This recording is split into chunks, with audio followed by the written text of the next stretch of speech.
Alright, so this is the attic.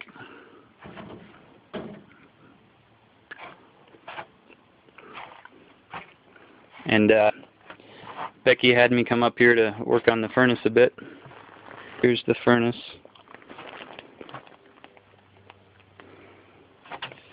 And here's what we were working on.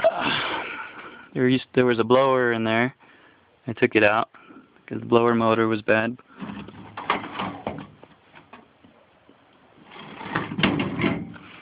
So Becky wanted a new motor, so we're gonna get her a new motor.